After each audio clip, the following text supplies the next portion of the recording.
Boa noite, meus amigos. Estamos aqui de volta. Como sempre, começamos invocando a Santíssima Virgem Maria e o Santo Padre Pio de Pietrelcina, para que roguem a Deus que nenhuma injustiça se cometa neste programa.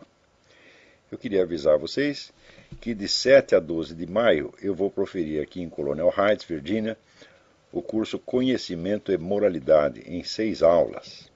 Informações e inscrições com o misterioso Sr. Eduí pelo telefone 041 3527-0987 ou 041 9974 4443 ou 041 9650 9671 ou pelo e-mail edui.ferro@uol.com.br. Também queria avisar vocês que há um novo vídeo à disposição não só dos membros do Seminário de Filosofia, mas do público em geral, no site do Seminário de Filosofia, constituído da aula com o título A Filosofia e seu Inverso. Também queria pedir a vocês que façam uma visita ao site www.margaritanoyes, tudo junto, noyes.com, onde há algumas novidades a respeito do curso de inglês para estudantes brasileiros. Também, a propósito dessas notícias cruzadas, um pouco contraditórias a respeito do estado de saúde do Hugo Chávez, vocês acompanhem as informações que saem no site da Graça Salgueiro, http://notalatina.blogspot.com, que é, no Brasil, a única fonte de informações confiável a respeito da América Latina. A única, presta bem atenção.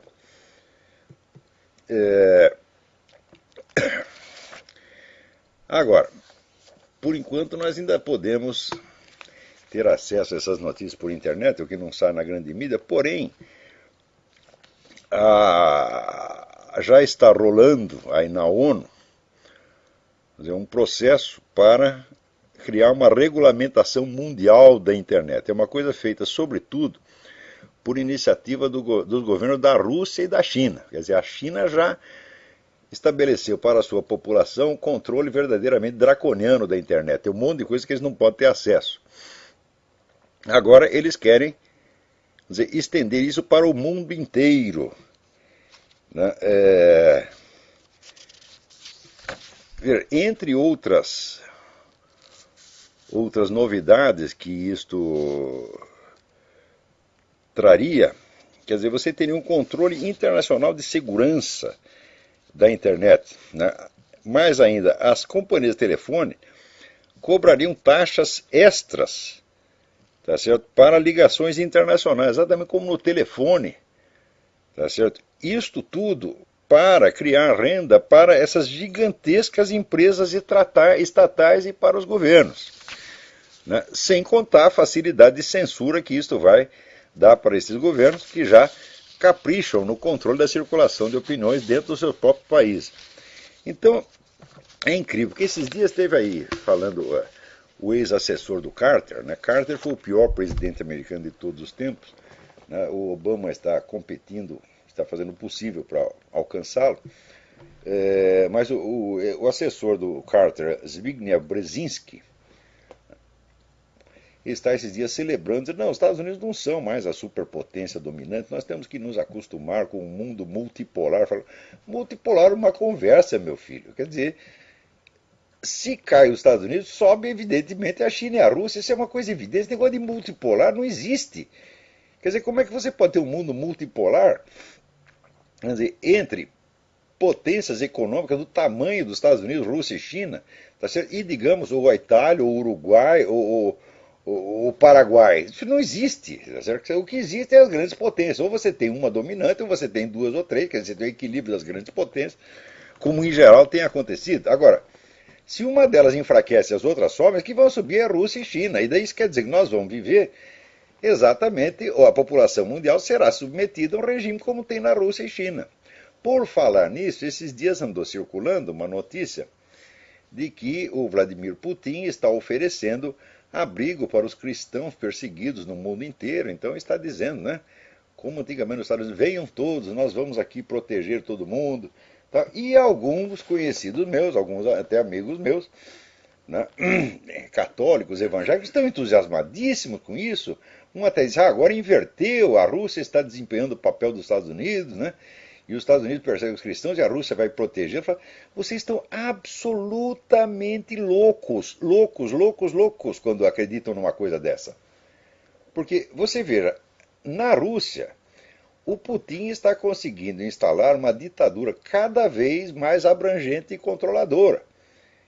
Ou seja, como é que ele vai dar, vamos dizer, a exilados cristãos que saem do Afeganistão, que saem da Índia, que saem do Paquistão, que saem do Sudão, direitos que os próprios russos não têm, meu Deus do céu.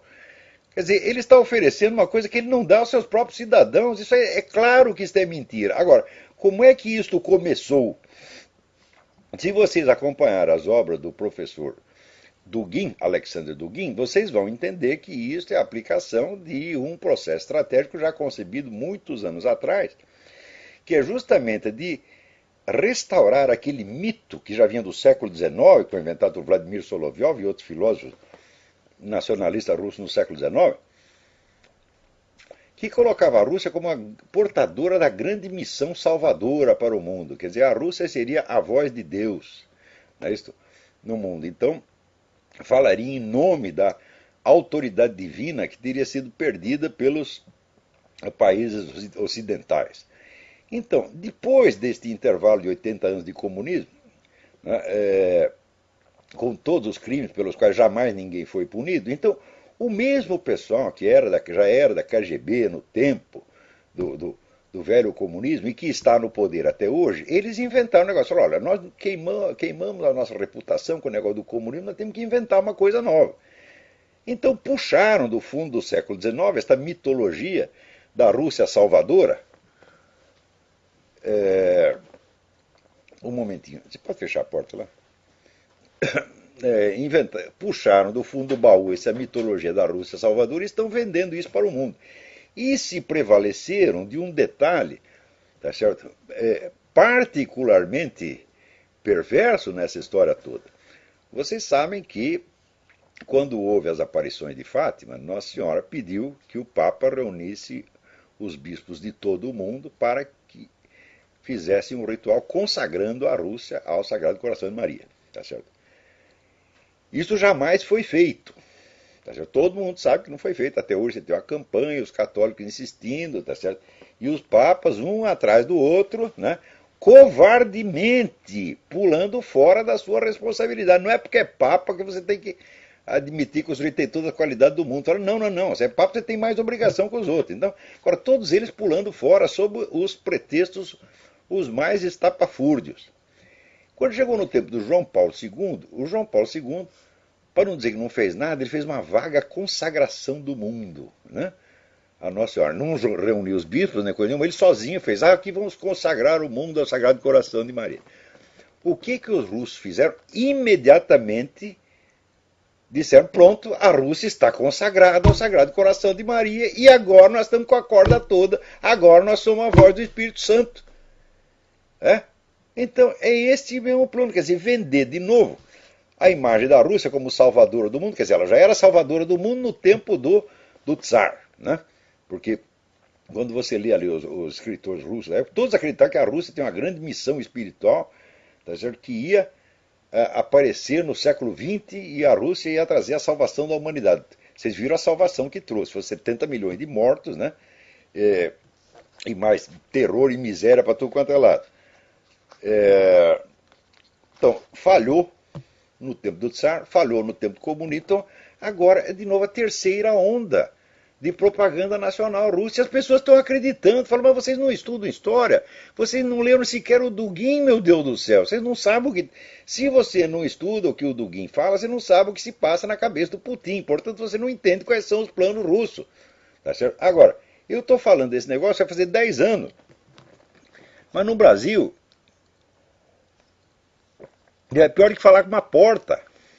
Porta pelo menos abre, no Brasil nem abre, é falar com uma parede, você está entendendo? Então, e mesmo aqui nos Estados Unidos tem gente boa que está acreditando nesta coisa. Porque, você veja, o que o americano mais gosta é assim. Os americanos foram educados nessa mentalidade protestante, moralista, rígida. Então eles são loucos para achar culpas neles mesmos e no seu próprio país. Nos outros não. A Rússia nunca tem culpa de nada, a China não tem culpa de nada. Então eles vivem numa espécie de um meia-culpa e toda hora querendo, né, descobrir assim tudo que dá errado no mundo. Eles dizem, nós temos que rever aqui as culpas americanas. É um negócio impressionante. Primeiro, eles tratam os Estados Unidos como se os Estados Unidos fosse o Israel bíblico, coisa que não é. Quantas vezes precisa avisar? Fala, escuta, meu filho, vocês não são o Israel da Bíblia. Né? Israel, só tem dois, você pode. Tem três sentidos que você pode usar a palavra Israel. Primeiro, quer dizer o povo judeu. Né? Esse é o sentido literal e imediato. Segundo, pode querer dizer a cristandade de modo geral. E terceiro, pode querer dizer a alma individual. Não tem na Bíblia o menor indício de que Israel pode significar um outro país, especialmente um país da América. Quer dizer, isso é um delírio completo, meu Deus do céu. Agora, esse pessoal vive interpretando o destino americano como se a América fosse o próprio Israel em diálogo direto com Deus. Então, quando os americanos, né, tudo que acontece de mal é porque eles cometeram algum pecado. Né? Eu digo, escute, os outros não cometem pecado nenhum, os pecados alheios não têm consequências. Por exemplo, eu digo um pecado imenso, que é de toda a humanidade. Vocês deixaram, todo mundo deixou que os comunistas matassem 70 milhões de pessoas, tá certo? Na China, e mais outros 60 na União Soviética, e ninguém foi punido. Vocês tudo varreram a sujeira para baixo do tapete. Isso é uma culpa universal. Não pode deixar acontecer uma coisa dessa. Agora, você vai dizer, não, nós estamos aqui sendo punidos porque os americanos cometem muitos adultérios, porque eles veem pornografia na internet, então agora Deus manda terremoto, manda crise econômica. Você pensa que Deus é o quê? Que Deus é um psicótico? Tanto que tem gente aqui que lê ateu, lê essas coisas e chega à conclusão que Deus é psicótico. Porque Deus, assim, você comete um pecadinho, o garoto se trancou no banheiro, tocou uma punheta, Deus manda um raio para fulminar a família inteira dele. É isso que os caras imaginam depois. Onde é que vocês estão com a cabeça? Quando é que vocês vão parar de blasfemar? Quando é que vocês vão parar de imaginar Deus como se fosse um diabo onipotente? Deus não é assim, meu Deus do céu. Deus é longânimo, Deus tem uma paciência que não acaba nunca. Então, e outra coisa, quem foi que autorizou você a dizer que o país é Israel, meu Deus do céu? De tudo que eu estudei, eu não sou um grande conhecedor da Bíblia, mas eu sei que só tem três acepções legítimas do termo Israel. Quer dizer a sua alma, quer dizer a cristandade de modo geral e quer dizer especificamente o povo judeu. Não pode dizer, é a Inglaterra, é a Alemanha, é a Rússia, é os Estados Unidos. O que é isto, porra? Note bem, na Bíblia está escrito o seguinte, os deuses das nações são demônios. Ponto final. Tá certo? E demônio vive, né, assumindo a identidade dos outros. Agora, se você começa a raciocinar com essa interpretação bíblica de botequim, você vai chegar à conclusão de que, como os caras chegam aqui, de que todos os males do universo são culpa dos Estados Unidos. E tem muita gente boa no meio evangélico que raciocina assim. Então, em primeiro lugar, você precisa ter um pouco de senso das proporções, você está entendendo? Então, se você pensar bem, por exemplo, você pega toda a imoralidade que você tem nos Estados Unidos, é fichinha perto do que tem na Rússia. E mais fichinha ainda perto do que tem na China. Mas que acontece o seguinte, a imoralidade americana aparece na imprensa. A dos outros países só se você for estudar, só quem estuda que sabe. Então o pessoal julga a partir não dos fatos, mas de impressões que eles têm, que eles extraem da importância que as notícias recebem na mídia. Então é um negócio totalmente subjetivo, totalmente fantasioso, tá certo? E não reflete nem um pouco a busca da verdade. Porque olha o seguinte, o sujeito que lê a Bíblia e diz, acredito nisso, então quer dizer o teu amor à verdade. Tem amor à verdade, uma pinóia. Você acha que amor à verdade é tão fácil assim, meu filho? Você lê a Bíblia e já sabe a verdade? Não, a verdade dá trabalho. Já dizia Santo Tomás de Aquino, veritas filia temporis, verdade é filha do tempo. Você pode descobrir o que se passa, até numa área pequena, você tem muito trabalho. Eu para entender um tiquinho desse negócio que está acontecendo na Rússia, um tiquinho, um fragmento de nada, eu tive que ficar anos atrás disso. Olha, eu estudo esse negócio de comunismo, vai fazer 40 anos. Né? Isso quer dizer que de vez em quando eu entendo alguma coisa, mas a maior parte do processo ainda continua para mim uma obscuridade. Né? Falando nisso, vocês viram, nesta gravação que eu coloquei na internet, a filosofia em seu inverso, eu falo ali, vamos dizer, dos obstáculos que existem à busca da verdade. As pessoas não levam. Elas acham assim que é verdade que o conhecimento da verdade é natural no homem, como dizia Aristóteles. O homem tem uma propensão a conhecer a verdade, mas é apenas uma propensão natural. Eu digo, o homem também tem uma propensão natural a ser campeão olímpico. Ele tem uma propensão natural a se tornar Leonardo da Vinci ou Albert Einstein, mas não é tão fácil assim, meu filho. Por exemplo, o homem tem uma propensão natural à saúde e não à doença. E, no entanto, a maior parte das pessoas vive doente. É ou não é? Então, quer dizer, você tem a propensão natural, mas você tem os obstáculos, porque o ambiente no qual o ser humano vive, o ambiente físico, o ambiente histórico, social, não é sempre propício ao desenvolvimento das suas qualidades naturais. Às vezes, ao contrário. Por exemplo, quantas pessoas verdadeiramente inteligentes você conhece? São poucas, né? E, no entanto, a inteligência é natural no homem. Então, desses obstáculos, quanto mais a gente estuda, mais a gente vê quanto esses obstáculos são sérios e temíveis. Eu vou contar até uma coisa para vocês. De uns 10 dias para cá, vocês não dá a impressão que não, mas eu peguei a pneumonia dos diabos. Né? E então fiquei lá meio deitado, só levantava aqui para sair para dar aula, para disfarçar, fazer de conta que estou aí, né, impávido, colosso, mas estava lá caindo pelas tabelas. E quando a gente fica doente, é uma hora de a gente pensar e de você aprofundar, né? A doença existe em grande parte para isso.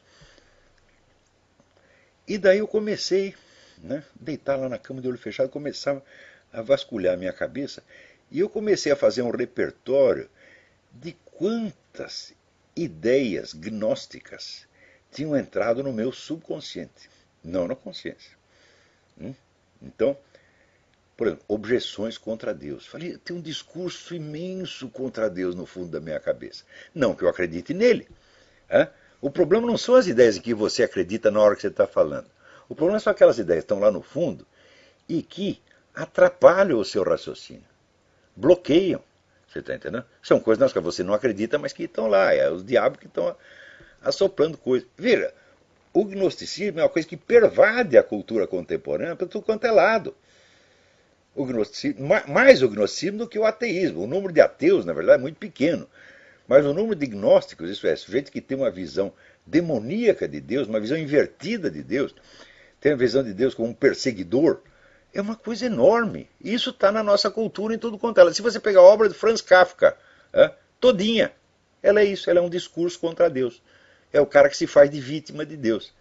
E, no entanto, você leu Franz Kafka 30, 40 anos atrás, aquelas imagens estão lá na sua cabeça. E você tem uma parte, você não acredita, do seu coração não acredita, mas tem uma parte do seu cérebro que acredita e que fica soprando aquelas coisas. E quando você quer raciocinar, entender alguma coisa, entra este outro discurso e corta.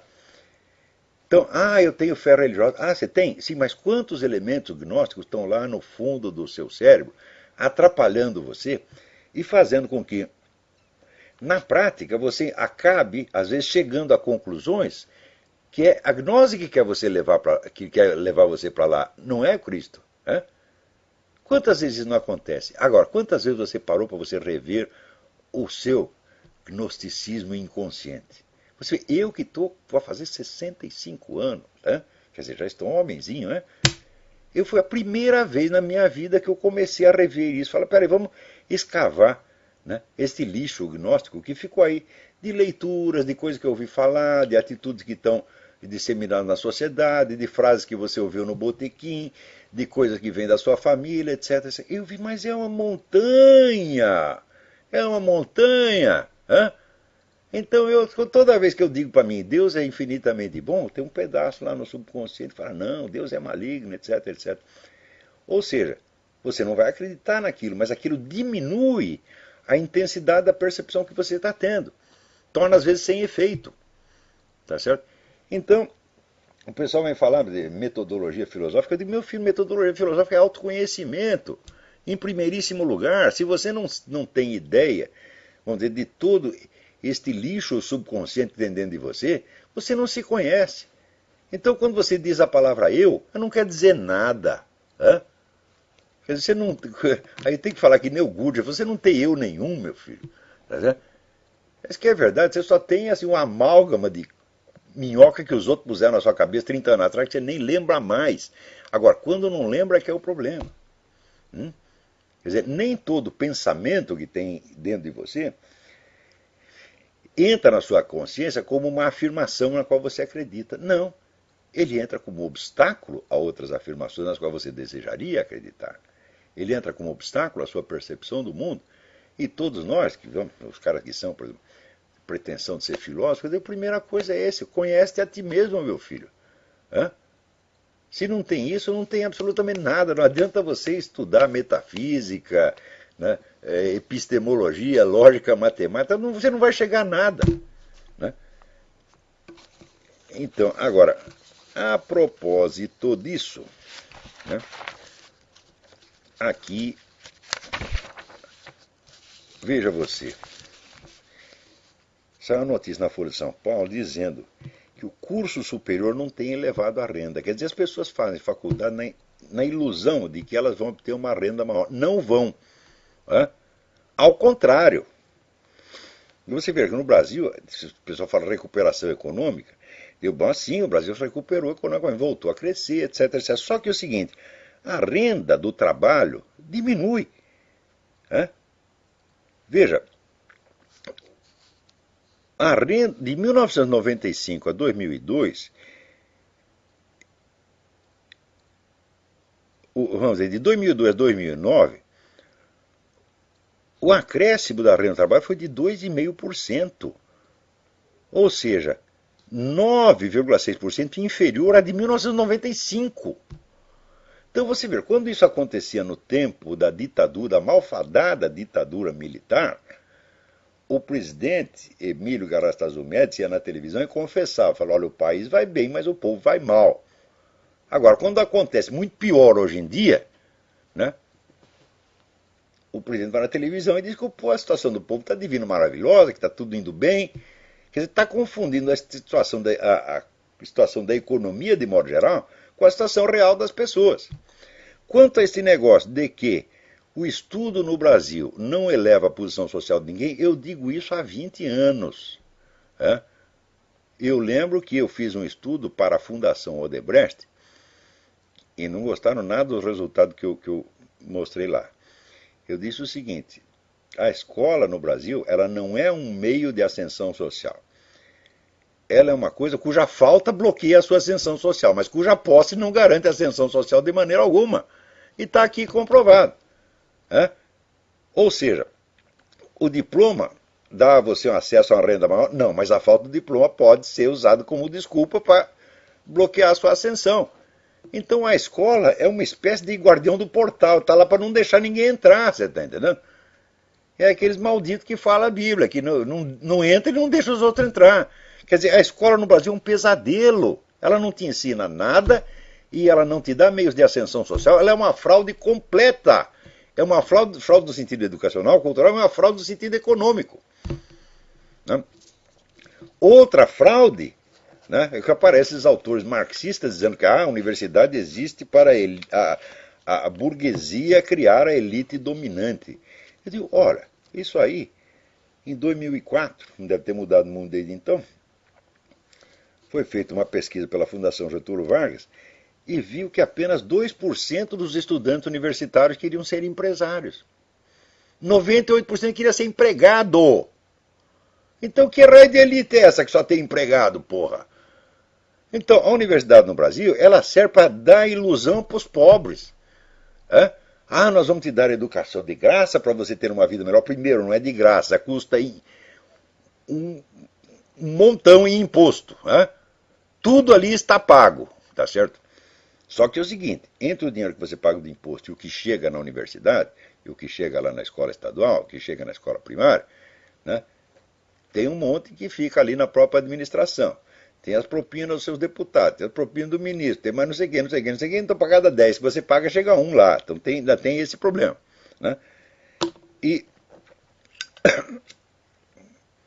Em segundo lugar, não te dá ensino nenhum e também não te dá ascensão social. Ou seja, é uma máquina de corromper a população mediante falsas promessas, porra. Então, eu acho o seguinte, o Ministério da Educação tem que ser fechado. Hã? A educação tem que ser assunto da sociedade. A sociedade, vamos dizer, os clubes, agremiações, igrejas, o pessoal do quarteirão, se reúne e vê qual é o ensino que tem que dar para as suas crianças e dá aquilo com seus próprios recursos, sem ter o seu dinheiro sugado pelo governo, está entendendo? Tem que fechar o Ministério da Educação, isso é urgente. Se não fechar esta porcaria, nunca vai ter educação no Brasil. Hã? Então, agora aqui essa semana você vê como é que estão as coisas, né? Aquele pastor Silas Malafaia, né? Ele diz o seguinte: o pessoal da parada gay faz uma malgozação sinistra com coisas da igreja católica e ninguém reage. Daí ele diz: a igreja tem que cair de pau nesses caras. Daí vem um promotor e faz de conta que a expressão cair de pau significa bater neles, significa agredi-los fisicamente. Como se ele não entendesse a língua portuguesa. Olha aqui, deixa eu ver se eu acho o nome do promotor. Olha aqui, Jefferson Aparecido Dias. Ô Jefferson Aparecido, você não aprendeu a ler, moleque? Hã? Você não sabe que a expressão cair de pau é uma figura de linguagem? Hã? Será que toda vez que fala em pau se refere a um porrete de madeira para bater nas pessoas? Você está dizendo que aqui existe uma insinuação de apelo à violência contra homossexuais? Ora, o que é isto, porra? Quer dizer, você está fingindo que não entendeu. Você é um hipócrita. Você sabe perfeitamente que o cair de pau significa tomar alguma providência legal, pelo menos falar contra ele, protestar, como todo mundo usa essa expressão. Ah, o Olavo no programa caiu de pau no fulano de tal, né? Caiu de pau no ministro não sei o quê. Quer dizer que eu bati no ministro, ô seu promotor? Hã? Ora, meu Deus do céu, quer dizer, o sujeito se faz de desentendido para criar um simulacro de acusação criminal. O que está fazendo aí, moleque? Hã? Se você não entende o sentido da expressão, você não sabe ler. Então você não pode ser promotor. Quer dizer que a expressão cair de pau, né, tem a insinuação de uma violência física. Ora, meu Deus do céu. Hã? Agora está aqui, eu recebo uma longa carta do Fábio Salgado de Carvalho, que aliás eu até comentei brevemente, aludi brevemente na gravação de Filosofia Sem Inverso,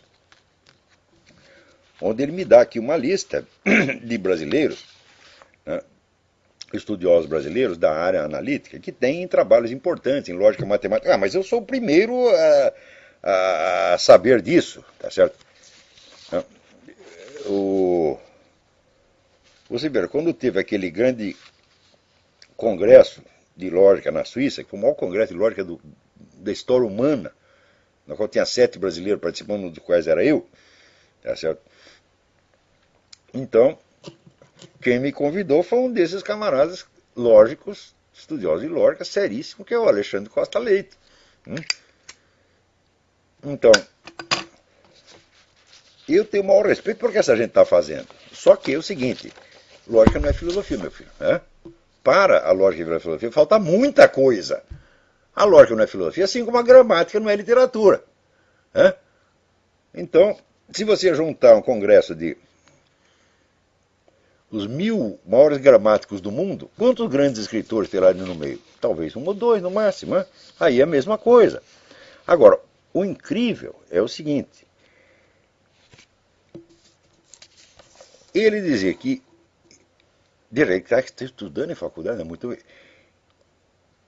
Quando eu mencionei ali num artigo um conjunto de metodologias que existiam para além da filosofia analítica, ele diz aqui: eu nunca tinha ouvido falar dessas metodologias.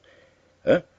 Ciências do espírito, as áreas fenomenologias e existencialismo, da Gestalt, não sei quantas correntes da psicanálise, da psicologia profunda, o marxismo e suas dezenas de variantes, a nova retórica de Chaim Perryman, a metodologia dialética de Louis Lavelle, a lógica da filosofia de Eric Weil, e assim por diante. Quer dizer, nada disto se ensina em faculdade de filosofia no Brasil.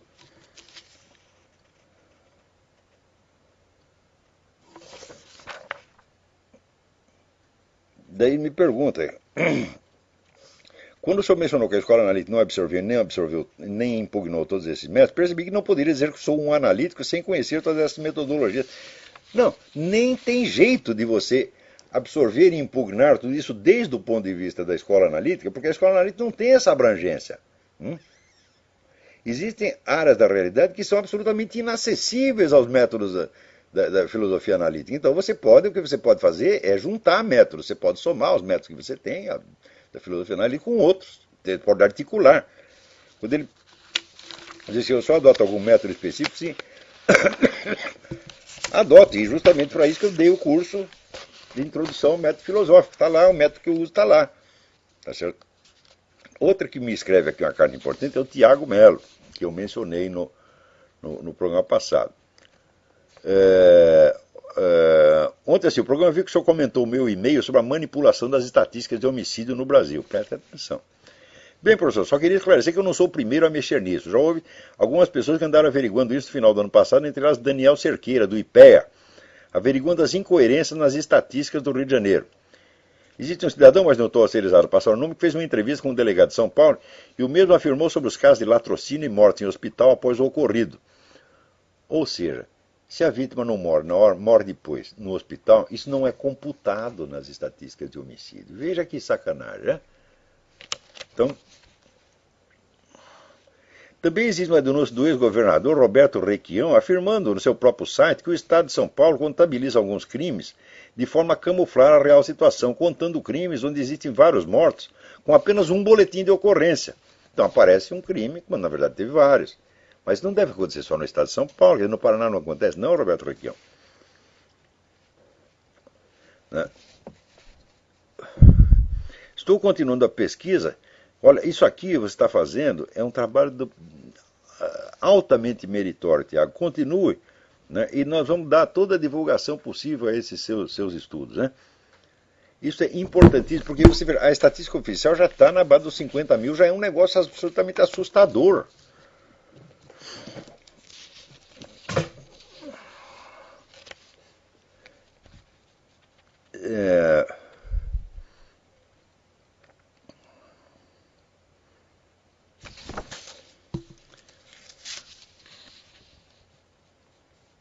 Agora, o Fernando Pavlov, né, ele agradece aqui eu ter citado o site dele, que é um artigo muito bom, sobre o meu debate com o Alexandre Duguin, e ele pergunta o que eu acho do livro Everlasting Man, do Chesterton. Tudo que o Chesterton escreveu é sempre importantíssimo, e esse Everlasting Man é o Homem Eterno, quer dizer, não existe uma palavra, seria o Homem Perdurável, né? Everlasting não é bem eterno, Everlasting é o perene, o homem perene, né? Essa seria a tradução mais certa. É um livro importantíssimo. Ele pergunta também um livro de um autor chamado Ratner sobre a filosofia de Spinoza. Não conheço esse livro. Se você quer uma belíssima introdução a Spinoza, você lê francês, lê o livro do Alain. Alain é pseudônimo do filósofo francês Émile Chartier, assinava Alain, A-L-A-I-N.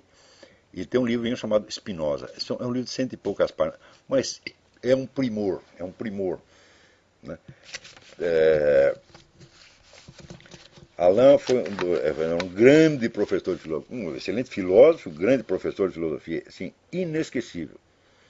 O que você não entendeu do Spinoza, você não entender depois do Alain, porque você não tem remédio.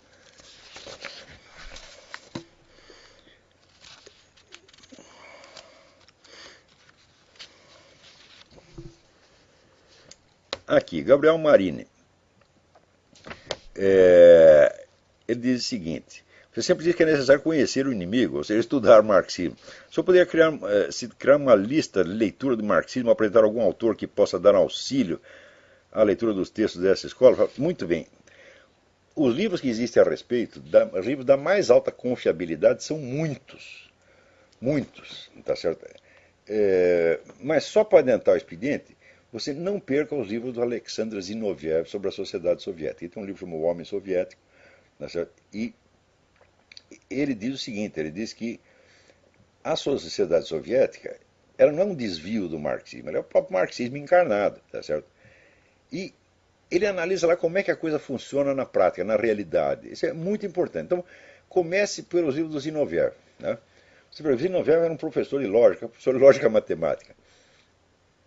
E ele, para descrever a sociedade soviética, ele teve que inventar uma espécie de lógica paralela, a lógica do absurdo. Né? Ele tem um livro, um romance, que se chama, a tradução seria como se fosse As Alturas Abissais. Né? E é todo escrito, vamos dizer, numa lógica especial para descrever a mentalidade soviética. E eu acho um dos grandes estudos que tem. O outro livro fundamental é o livro do Kolakowski, As Correntes Principais do Marxismo, que, creio eu, deve haver uma tradução brasileira, porque o Kolakowski é muito conhecido.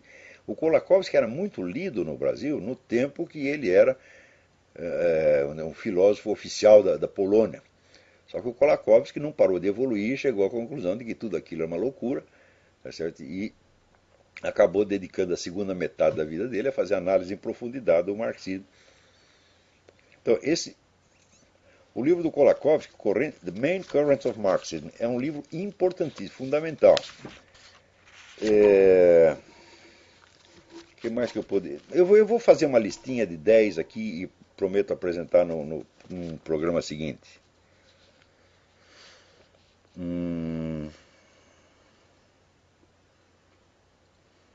Vamos ver.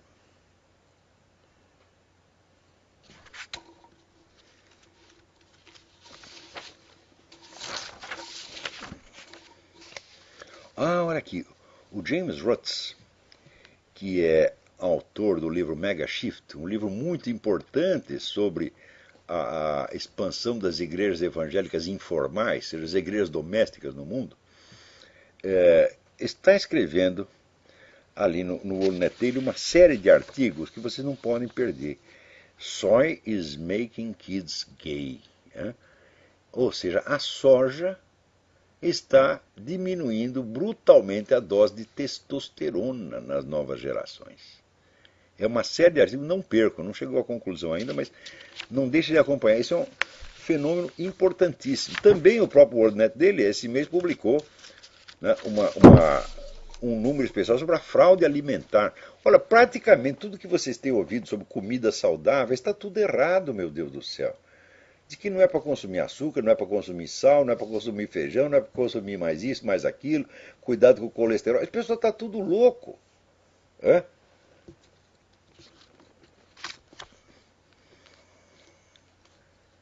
Então, aqui, o Edson, não tem sobrenome, meu nome é Edson, eu tenho 29 anos, escrevo de Curitiba. Algumas semanas atrás descobri seus vídeos na internet e confesso que me aguçou muito quando escutou a palavra autocultura, pois é algo que eu quero muito adquirir. Porém não sei por onde começar meus estudos, gostaria de saber 3 coisas. Primeiro, qual é o caminho das pedras na prática? Eu já dei o caminho das pedras. Você começa por ler a história da literatura ocidental do Otto Maria Carpo, anotar os nomes dos livros e autores e depois você passa o resto da vida lendo eles. Eu fiz isso quando eu tinha 17, 18 anos. Até hoje não terminei de ler os livros importantes que anotei ali no Carpo. E segundo, você pega o livro do Mortimer Adler, How to Read a Book, Como Ler um Livro, lê e pratica aqueles métodos. Só tem o seguinte: procure a edição antiga da Globo. Porque o Mortimer Adler ele fez esse livro que é uma obra-prima. Depois ele decidiu melhorar o livro e complicou a guerra formidavelmente. Procure a primeira edição que foi lançada pela editora Globo de Porto Alegre, não é a atual editora Globo, nos anos 50. E siga aquela receita lá. Terceiro, entre no meu seminário de filosofia, meu Deus do céu. O que mais eu posso fazer? Se eu tivesse uma escola para te indicar, já vai, estuda lá, eu indicaria, mas como não tinha, então, eu esperando que os outros fizessem, ninguém fez, eu acabo fazendo eu mesmo. É seminariodefilosofia.org.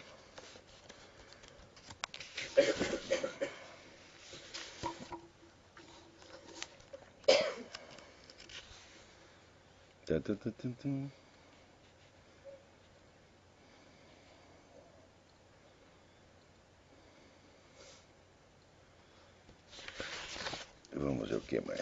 Aqui outra pergunta também. Sempre a pessoa pergunta como estudar. Eu falei, escuta, gente, eu inventei o seminário de filosofia para isto. Quer dizer, o seminário de filosofia não é só um seminário de filosofia. Quer dizer, eu começo, as primeiras aulas são todas uma orientação geral na esfera da alta cultura. Né? E seria, por exemplo, ele diz aqui, eu tive a oportunidade de estudar com Vagar o livro La Vie Intellectuelle, do Sertillanges, bem como dois pequenos escritos, de modo estudante de Santo Tomás e o Pulso Pedagógico de Hugo São Vito. Mas você começou muitíssimo bem! Olha só que maravilha. Esse livro, La Vie Intellectuelle, A Vida Intelectual do Antonin Sertillanges, foi o livro que me inspirou a começar a dar aulas. Quando eu li esse livro, eu falei, escuta, então aqui falta fazer tudo, desde o começo. Aqui não tem nada disso. Isso aí foi mais de 30 anos atrás. Esse livro decidiu o rumo que eu dei para a minha carreira. Se você começou com esse livro, você já está indo no caminho certo. Então vai em frente. Douglas Abreu. Né? De resto, é meu único norte, é difícil pô-lo em prática. Mas essas coisas você não tem que pôr em prática. Não existe isto. Você leu aqui uma teoria, agora você tem que pôr em prática. Não, você tem que deixar que aquilo entre na sua alma profundamente, modifique você e a prática vai seguir aquilo naturalmente. Não é do dia para a noite, não. Tá certo? Não, vamos dizer, este salto da teoria para a prática, que todo mundo acha muito difícil, eu sempre lembro o que dizia o falecido Roberto Campos. Ele diz, na prática as coisas são muito mais fáceis do que na teoria, meu filho. Quantas coisas você não sabe fazer que você não sabe explicar? Então você lê isso aí, você deixa aquilo te influenciar profundamente, sobretudo esse livro do Sertillanges, que é um livro altamente formador, e depois você vai ver que sozinho você vai indo naquela direção, sem você perceber. Não tem que fazer muita força para ir para a prática, não. Porque a prática vem do coração, vem do que você realmente quer.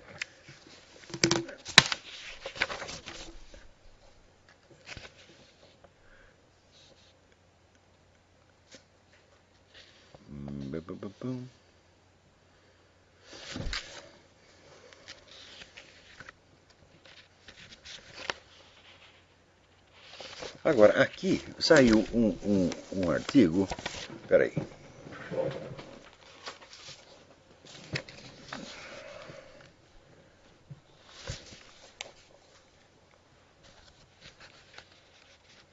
Aqui. Os Estados Unidos fizeram aqui uma pesquisa, diz que 84% das pessoas consultadas admitem que Obama é um perigo para a cristandade. Falou, mas é a coisa mais óbvia do mundo. Porque você vai dizer que é cristão, mas qual é a igreja que ele frequentava? É a igreja daquele Jeremiah Wright, que é a teologia da libertação, comunista pra caramba, e vem dizer que isso aí é cristianismo. Segundo, desde que o Obama subiu lá, ele só fez o possível para ajudar o avanço islâmico e ferrar com a cristandade, porra. Quer dizer, quantos anos você precisa para observar a conduta de um camarada? Né? Eu me lembro do professor Feuerstein, né? Naquele negócio de deficiência de inteligência. Uma das principais deficiências de inteligência é você não conseguir perceber as constantes por trás dos acontecimentos. Você vê que a coisa acontece uma vez, duas vezes, três vezes, quatro vezes, e você fica com o complexo do piu-piu na cabeça. Será que eu vi um gatinho? Ah, eu vi, eu não vi. E você não consegue fechar, apreender a forma geral do que está acontecendo. Isso é deficiência de inteligência, meu filho. Só que tem o seguinte, deficiência de inteligência também está ligada à deficiência de testosterona. Porque não é que, se baixa a testosterona, não é que você fica gay, meu filho. Gay, Leonardo da Vinci era gay, pô, você tá entendendo? Oscar Wilde era gay, nem por isso era burro. Então, não é que não tinha testosterona, ele tinha, só que ele usava ao contrário. Tá certo? Agora, se o sujeito não tem, não é que ele fica gay, ele fica burro. Isso é um negócio terrível, né? Agora, você vê, o que é burrice, né? Burrice, por exemplo, é esse artigo que saiu, né, no El País, um artigo assinado pelo Juan Arias, dizendo que a política externa brasileira é um exemplo para o mundo. Né? Porque o Brasil é visto, desde há mais de 20 anos, por filósofos internacionais como um possível laboratório para um mundo sem conflitos. Né? Eu digo, olha, peraí. Mais de 20 anos não. A diplomacia brasileira começou com o Barão do Rio Branco e começou em nível altíssimo, que nunca mais foi alcançado. Se vocês estudarem a história do Itamaraty, vocês vão ver. Leiam a biografia do Barão do Rio Branco pelo Álvaro Lins e você vai ver o que era o Itamaraty antigamente. Depois, no tempo do Getúlio Vargas, ele criou o DASP, que era o Departamento de Administração e Serviço Público, que continuava treinando os nossos diplomatas para prestar serviço de alto nível. Eu ainda consegui ver alguns desses diplomatas antigos formados no antigo DASP, e você vê um diplomata brasileiro e um, sei lá, da França, da Inglaterra, o brasileiro dava show. Né? Era assim. Então, há muito tempo é assim. Então, não é de agora que começou. Agora, dizia assim que a política externa brasileira reflete, de certo modo, o temperamento, né, bondoso e compreensivo do brasileiro. Fala, bom, existe em parte esse fenômeno do homem cordial brasileiro, que falava o Sérgio Borgonha, isso existe. Mas isso não é tudo, porque o Brasil também é o país recordista de homicídio, pô. Hã? E é o recordista de consumo de droga. Então, quer dizer que vem com essa visão unilateral, isso é que se chama pensamento ideológico. O pensamento ideológico é o seguinte, você pega só a metade que você quer enfatizar e você faz de conta que aquilo é o único, você apaga as contradições. Não, mas o Brasil é uma contradição viva nesse aspecto. Né? Você veja, falando aí da diplomacia brasileira, né? Quando se fundou a ONU, quem foi o primeiro grande secretário-geral? Foi o nosso grande diplomata Oswaldo Aranha. Tá certo? Da onde vinha Oswaldo Aranha? Oswaldo Aranha é o servidor da ditadura getulista que meteu um monte de gente na cadeia. Tá, e aqui, o Brasil era um país fascista que entrou na guerra contra o fascismo. Mas esse é o Brasil, pô, é a contradição. Quer dizer, as coisas não são assim tudo. Né? Olha, o bem e o mal, conceitualmente, são perfeitamente distintos e a gente não deve confundir. Mas, na realidade, eles vêm misturados. É a gente que tem que desmisturar, por assim dizer. Agora, não é escondendo metade, pegando essa visão idealizada da diplomacia brasileira, tá certo? Como vem aqui o Juan Arias, dizendo que isso é um exemplo para o mundo. Eu digo, sim, isso é a mesma coisa. Quando você quer ter uma qualidade de uma outra pessoa, né, precisa ver se você não vai, junto, absorver os defeitos dela. Não é isso? Então, por exemplo, eu queria ser o Steve Jobs. Bom, você queria ser o Steve Jobs, então você queria morrer jovem como ele também. Não, eu queria ter só o dinheiro dele. Epa, e você queria ter todo o trabalho que ele teve? Não. Então você não quer ser que nem o cara, você está querendo uma mágica, quer dizer, absorver seletivamente uma qualidade dele que vem assim abstratamente separada e sem o custo o custo humano que aquilo tem. Então, aqui essa é a mesma coisa, né? Agora aqui, o governo de Dilma Rousseff foi colocado nessa feira contra a parede pelos peritos da ONU, que acusam o executivo de falta de ação sobre a morte de 200 mil mulheres por ano por conta de abortos inseguros. Isso é uma puta de uma mentira, meu Deus do céu. As estatísticas do próprio SUS mostram que são cento e poucas mulheres, não é 100 mil, não, nem 200 mil, são cento e poucas mulheres. Isso aí tem toda a documentação do próprio SUS, esse negócio de dizer que tá morrendo um monte de mulher por aborto ilegal. Não, senhor! Isso é mentira! Agora esse pessoal da ONU, bom, a ONU já sabe, a ONU não vale nada, né? Então, é uma organização internacional fundada na mentira, na fraude. Agora, aqui vem uma boa notícia. O sacerdote alemão Sylvester Hermann, de 37 anos, foi nomeado novo vigário-geral do Legionário de Cristo. Então, finalmente, o Vaticano está cumprindo a sua promessa de tirar aquela elite que governava esta organização criminosa chamada Legionário de Cristo e transformar aquilo numa coisa decente. Porque o Vaticano estudou o caso e falou, bom, não se pode simplesmente fechar a entidade porque são dezenas de milhares de fiéis, tá certo? Gente de boa fé que entrou lá, você não pode mandar todo mundo para casa. Então, nós temos que refazer esta entidade de maneira a que as suas finalidades nominais originais sejam atendidas. Então está tirando aquela putada que governava isso aqui e está pondo gente decente. Muito bem, ótimo. Nem tudo está perdido. Então, olha, na semana passada, depois que acabou o programa, nós deixamos aí o microfone ligado e vocês tiveram acesso ao Big Brother do Olavo. Quer dizer, a minha vida íntima, né? Vocês ouvindo aqui as minhas conversas em família, mas não tem problema não, porque aqui, olha, só tem duas coisas que eu faço em segredo. Trepar e cagar. Mesmo assim, cagar, quando era até uns 2 anos de idade, mais ou menos, eu fiz isso em público. Eu não me lembro, mas o pessoal relata que eu fazia isso em público. Tá certo? Depois eu parei, hein?